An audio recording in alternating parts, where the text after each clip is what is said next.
sensing a storm is coming. They're calling me out to play. Got a feeling I'm gonna win, and they think that I don't have game. I know before I've had a few falls, I've got dirt all on my face.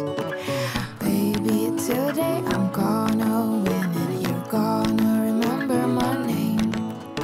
You're gonna remember my name. You're gonna remember my name. I've got a feeling you're gonna remember my name.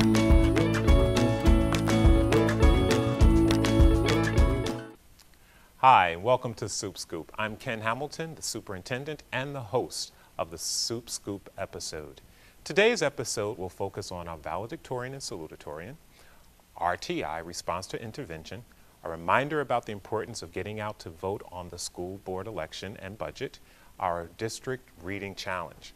Speaking of our superintendent's reading challenge, students across the district have been reading vigorously to meet the challenge that I have put before all of our students to read 25 books this academic year. Schools across the district have shown their reading capacity through bulletin board displays and special contests between classrooms and students.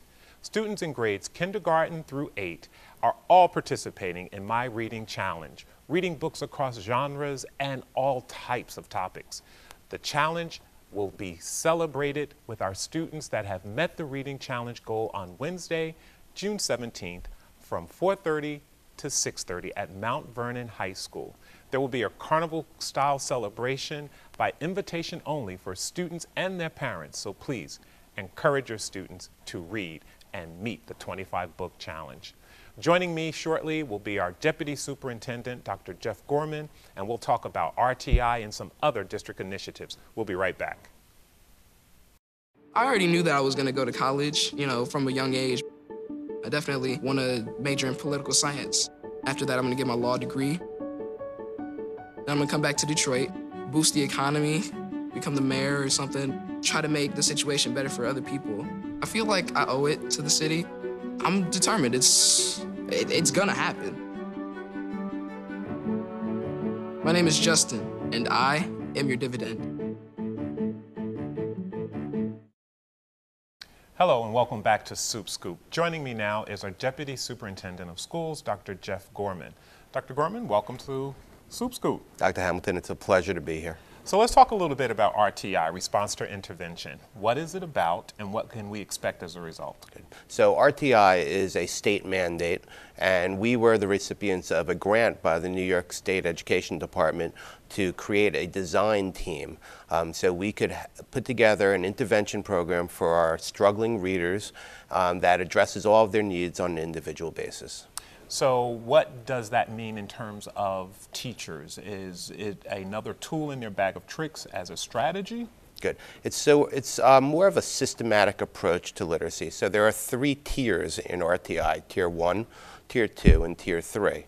Tier 1 students are students that are moving along at grade level and they're comprehending and reading according to progress that they're making.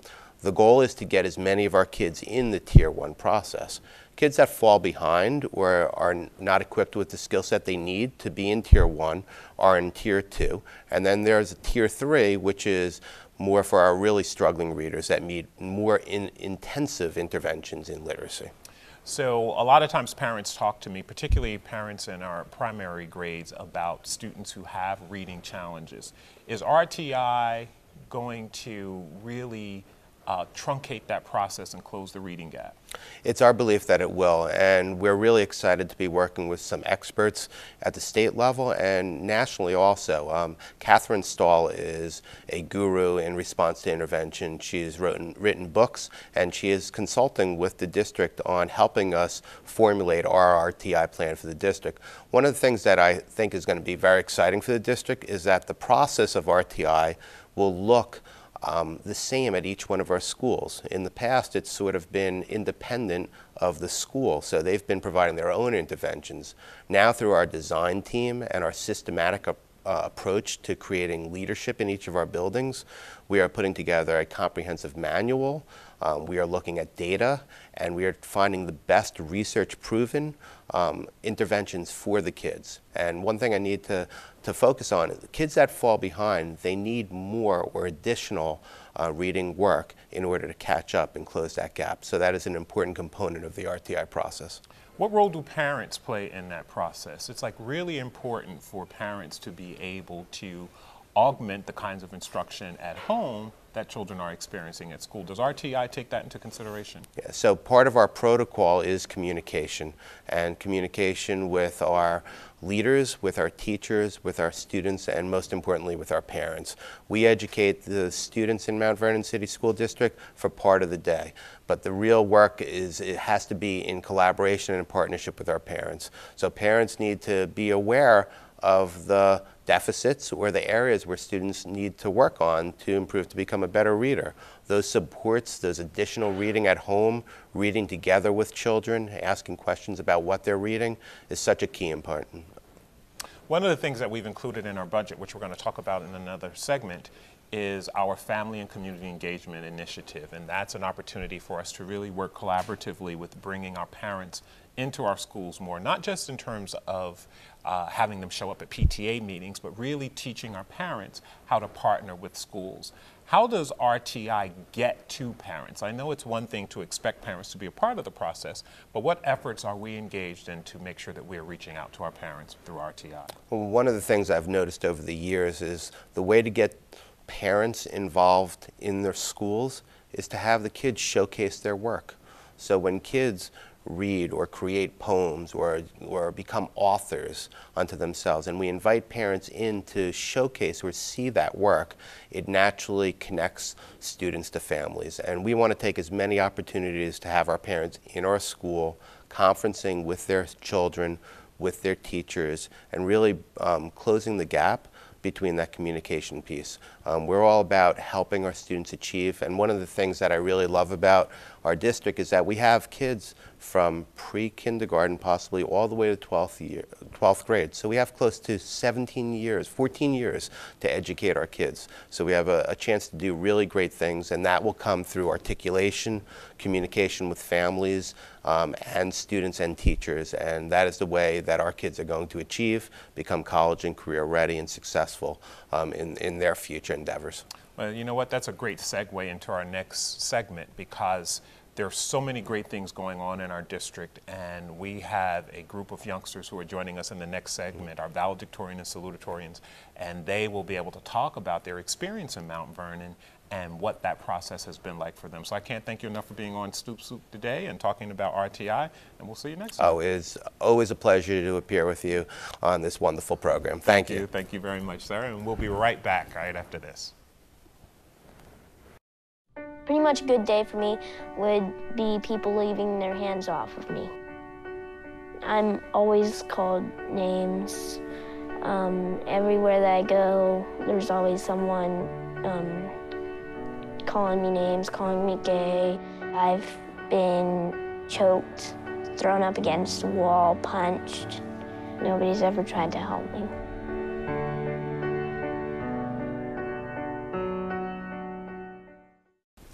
Welcome back to Soup Scoop. Joining me now in this segment are our salutatorians for the 2014-2015 school year. With me now is Chantel Espaillat, Anya Patterson, and Shanice Kane. Unable to join us is another salutatorian, Sade Sims. So ladies, welcome to the show. Thank you for having us. So tell me, what's it like to be the salutatorian? Why don't we start with you? I think it's a great experience, one, because being salutatorian, like you know all the hard work that you've done throughout the your 4 years of high school, like it finally paid off and you're finally like getting acknowledged for it. So it feels good. And Anya, so did you know when you started school that this would be where you would be your senior year? In terms of salutatorian? Yes. Oh no, Mount Vernon High School is so competitive, the seniors of this year, so I had no idea. This is definitely a surprise and an honor in itself. Oh, I am so glad to hear that. So Shanice, what about you? What's it like? It's surprising too because I had no idea that I would end up being the salutatorian also. So what is the criteria? So let me ask you this, like how do you become the salutatorian? Oh, well, I think of course, primarily it starts with your academics and how serious you take your education. You know, basically just studying, doing well in school, doing well in your tests. But I think beyond just your academics, I think it's about what you do for your community and what you do for your school as well. Just being a part of, you know, everything that goes on and helping others. Exceptional. What happens after high school for you, Anya?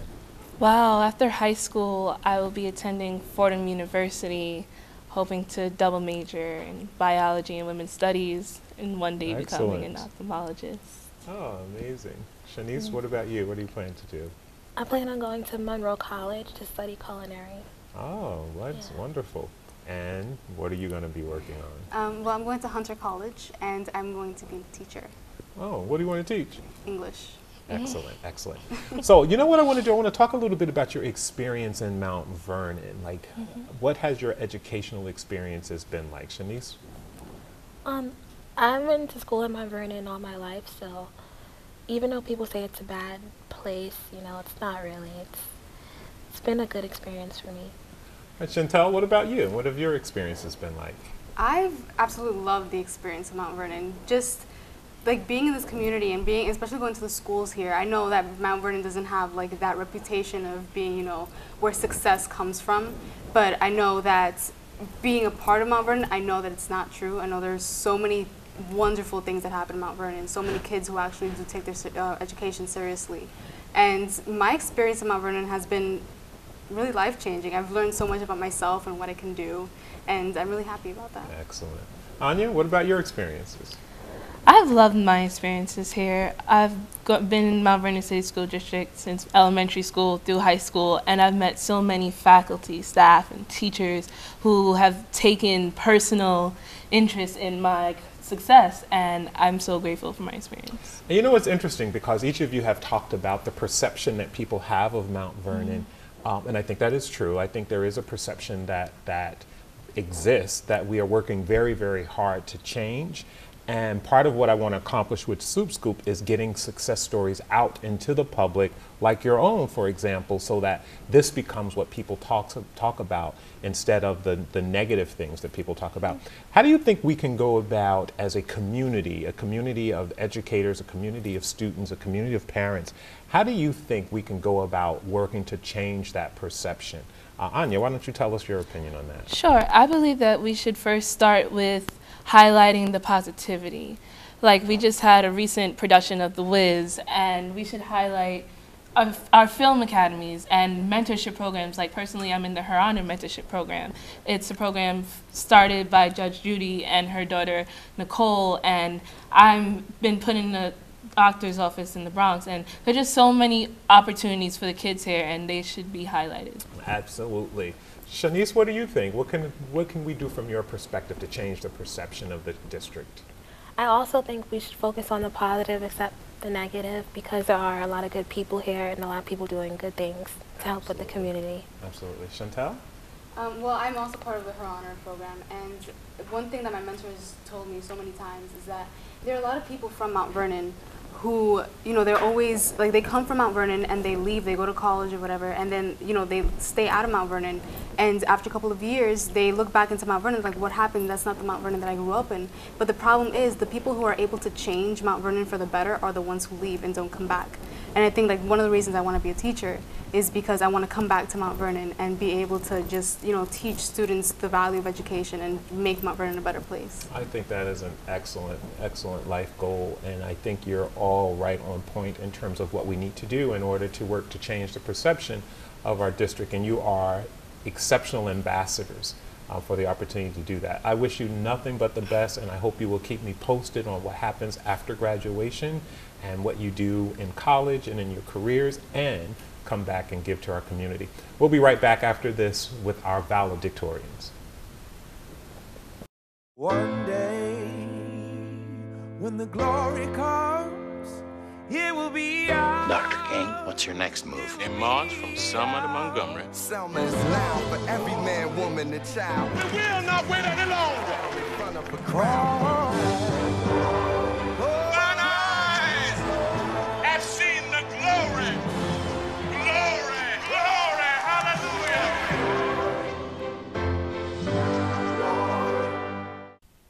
And welcome back to Soup Scoop. Joining me now are our district valedictorians, Shankora Rakelanwan, Leela Beach, and not joining us from Mandela is Aaliyah Tolliver. So welcome to Soup Scoop. Hi. So what's it like to be the valedictorian? What an honor. What's it like for you, Shankora? You see, I tried not to think about it too much, like going into high school, because to me high school is more about, I guess, growing and like as a person and intellectually, academically, all of that. So to actually like hear the word applied to me, it's like crazy. It's really. I can imagine. That's got to be crazy. What about you, Leela? Well, I came into high school just doing my work as best as I could. I didn't really have valedictorian in mind. I was just doing what I was supposed to, and it just got me here. And you know, with that title comes great expectations in terms of what you're supposed to accomplish in life and where you're going to go. Leela, what are you expecting to do after high school? Well, I'm going to go to Manhattan College and major as a mechanical engineer. Excellent. Excellent. What about you, Shankora? I'm actually going to go to Harvard, and I wanted to major in bio because I want to do the pre-med track. I really just want to do something that really reaches a lot of people, and something like Doctors Without Borders to get involved in something like that. Amazing, amazing. What other schools did you get accepted to? I got into City College, Fordham, NYU, and Yale. And so what about you, Leila? Did you apply to other schools? Yes, I only applied to 3 in all, so I got accepted to University of Rhode Island as well. Okay. That was it. And so what made you choose Harvard in your case? What criteria that you look at that say, you know what, I think I want to do Harvard? Well, I was pretty much stuck between Harvard and Yale because I got them both at the same time. So for me, the biggest thing was the location. I really wanted like a big sort of city school, and New Haven really wouldn't offer me that for Yale. And Harvard, like the med program is great. They have like a pre-med society. To me, it just fit me. Like when I went on campus, I felt like I could be here for the next 4 years of my life. Wow. And what went into your decision, Leela? Comfort. I wanted to go to a place that made me feel at home and was pretty close to home, so excellent. That was my choice. Now, when we were talking to the salutatorians in the previous segment, we talked about their experiences in Mount Vernon. What's your experience been like going through school in Mount Vernon? I met a lot of new people since when I came up here. Most of the kids that I used to know in Longfellow did not come at the same time. So I got to meet new people and see teachers that were willing to help me achieve any goal that I had in mind. So getting into Harvard, that's a huge accomplishment. What preparation did you have from your experience in Mount Vernon that put you in position to be a Harvard Well, I think the first thing, I guess, for any child is obviously their parents and their just support system at home. And then branching off of that, at school, I would say the teachers are exceptional. Like, my teachers are great, especially, okay, I'm just going to say some names. Like, my 3 teachers right now, Mr. Woolley, Ms. Jacobs, and Mr. Lanzetta, they're like, so amazing because they really, really want us to do well. And it really becomes obvious and apparent, like, when they interact with the students, how they engage the students, how they're always so supportive and so positive, and also, you know, they tell you when you need to do something. And branching off the teachers, I'm also in the Mount Vernon Star Scholars Program, and that really helped me with financial aspects and just being exposed to the whole college, the arena of just colleges in the country. Because I was very myopic, in my view. I really just wanted to go to Columbia, but I would say my experience in the program and in the school district and with the faculty and everybody really made me try to go somewhere else, somewhere that's maybe a little bit out of my comfort zone, and somewhere that I would really prosper. And Leila, what about you? Like, what do you think your preparation has been like for being the valedictorian? Well, my preparation came from my parents as well, and the school as a whole, because the teachers would come out and help me when I asked for it, and my parents already had my older sister to work with, so they knew what the college process ensured. So that's a good point. That's a good point. What advice would you give, Shankora, to your underclassmen? I would say, you know, there's only a limited amount you can do with academics, and even with your extracurriculars, you have whatever you're offered, and I would say you really need to take advantage of everything that you have, because I guess even if you're not going to college, although colleges really do look for this, that you take advantage of everything that you're given. You really grasp at every little shot, every little resource, and you really, you know, find something you're really passionate about. A lot of people don't find like something they're passionate about in high school. For me, it was like volunteering, community service. That's why I want to do medicine, because it really ties my academics with my extracurricular interests. But yeah, a lot of people don't find that in high school, and that's totally okay. I would say the main thing is that if you're really passionate about something, then go for that and pull all of your resources into doing that, and then really show how passionate you are about that thing. And if you don't have a passion, then I'm sure there's stuff that you like, and try to use your academics to enhance how you can approach those things. Wow, that's great advice. So Lila, your selected field after graduation is underrepresented by women and underrepresented by African Americans. What made you choose that particular field for your post-high school experience? I love working with machines, so I just want to be able to be near them, create them, fix them, do whatever I can just to be around them. That's awesome. And so there's this commitment that we're trying to get from our high school graduates, and that is a commitment to give back to your community. Because we think that is one of the things that will help us change the perception of our community and change the trajectory for many of our students. What is your commitment to coming back to Mount Vernon? To, you know, mirror what you said, I really do think that, you know, trying to positively impact, like trying to positively influence your community is really like the way to get it out of that sort of, I don't know, negative bubble. But yeah, I like I said before, I want to do sort of community service, kind of. Like right now, I try to like do community service. I go to the soup kitchen. I also do math tutoring, and it doesn't have to be, you know, helping in like a very blatant way like that. It could be helping in like little small ways, like helping your teachers or helping, you know, your parents even, I guess. But yeah, I'm really committed to coming back to Mount Vernon. Like hopefully at Harvard I don't like drop out the first semester or something. Hopefully I stay in there for the 4 years. I graduate, even if I'm the last in my class, it'll be okay. But yeah, I really hope I'm able to come back after the 4 years, and even after the 8 years if I do go to med school, to come back and really impart my knowledge on the kids right now. Okay, and Leila, what about you? Is there a commitment to come back to your community? Yes, I love this community, so during my time here, I've done some things like help beautify the school, painting the steps with inspiring words. And after college, I think I'll have more knowledge to do more for this school and my community as a whole. I volunteer at the library too. Excellent. So the books need to be protected in a way, since little water drought made a whole section of books probably unusable now. Right. And I'd love to be able to fix that. Well, that is really, really important to do. I can't thank you enough for being on our show and for the example that you set, not just for our district and our community, but for kids all across the country, because you really are an example of what it means to stay focused and separate yourself from some of the pitfalls of what it means to be a young person in America today. In my closing comments, I want to remind you that May 19th is our school election and our budget election day. Please get out and vote on the school budget. We have an exciting budget that we've put together, which is our fiscal plan for academic excellence. We are restoring guidance counselors, restoring our school nurses. We're putting programs in place to help children succeed. We are making certain that we are accentuating the talent of our students through a magnet program where students will audition to be a part of a performing arts school. We're bringing back gifted and talented education in our middle school sports program. We're starting a new initiative called FACE, Family and Community Engagement, to get our parents involved in what we're doing in our schools to create more valedictorians and salutatorians across this community. We are committed to turning this school district around, and we need your input. Your voice matters. Thank you so much for tuning in on Soup Scoop, and we'll see you next time. I am sensing a storm is coming, they're calling